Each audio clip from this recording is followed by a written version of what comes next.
drôle de destin que celui des habitants fantômes des îles Spratly. Retour sur la côte est de la Martinique à l'abri d'un récif corallien qui la protège du tumulte de l'Atlantique.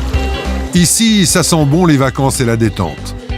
C'est sur l'îlet Madame que je dois retrouver Wilfried, un enfant du pays. Il est garde du littoral. Quand tu étais petit, tu venais ici? Tout petit, je fréquentais cet espace-là, hein, avec les copains. On montait en yole, en bébé yole. On faisait un peu les 400 coups, quoi, en fait, quand ici. Ouais, des corsaires, quoi. Ah ouais, voilà. Même des flibustiers. Ma mère, quand elle était enceinte, déjà, elle venait ici, avec moi.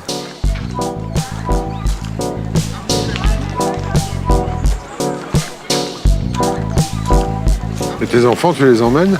Alors, de temps en temps, hein, j'ai une fille qui s'appelle Marine. Donc Marine, le fruit de la mer, parce que vraiment, je suis chez moi ici. Elle aussi, elle veut être garde du littoral. Elle a 7 ans et elle veut être garde du littoral. Comment on devient garde d'un morceau de nature? Qu'est-ce que tu faisais avant? J'étais transporteur, je travaillais sur un bateau de touristes. J'emmenais les gens sous cet îlet. Et je me suis aperçu qu'il y avait une certaine dégradation au niveau de la faune, de la flore. Et par rapport à ça, j'ai dû réagir. Donc au départ, j'ai réagi tout seul, parce que j'ai dû m'impliquer personnellement à venir des fois le dimanche ou le lundi matin ramasser des ordures sans être embauché, sans emploi. C'est juste ma passion. Il y a des gros propriétaires qui ont voulu s'accaparer cet îlet. Donc il y a un engagement de notre part, un combat, vraiment un combat de révolutionnaire en fait compte.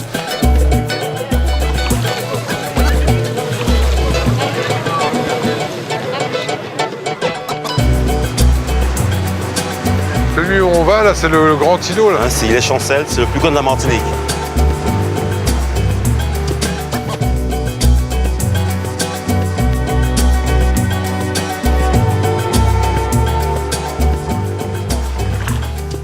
Voilà.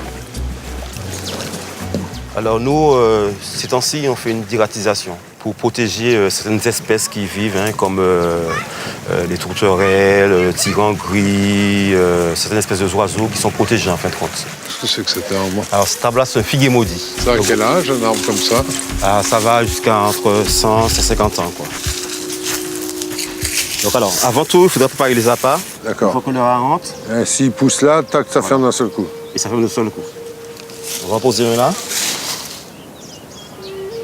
C'est un espace où les iguanes sont adaptés et une espèce qui fait partie du patrimoine de la Martinique.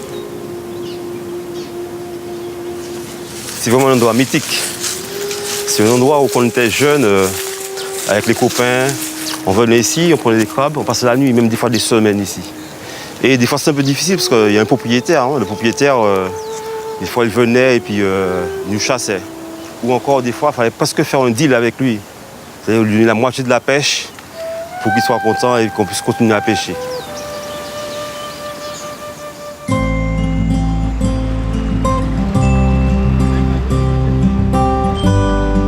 Je laisse Wilfried à ses souvenirs et à son engagement pour la nature.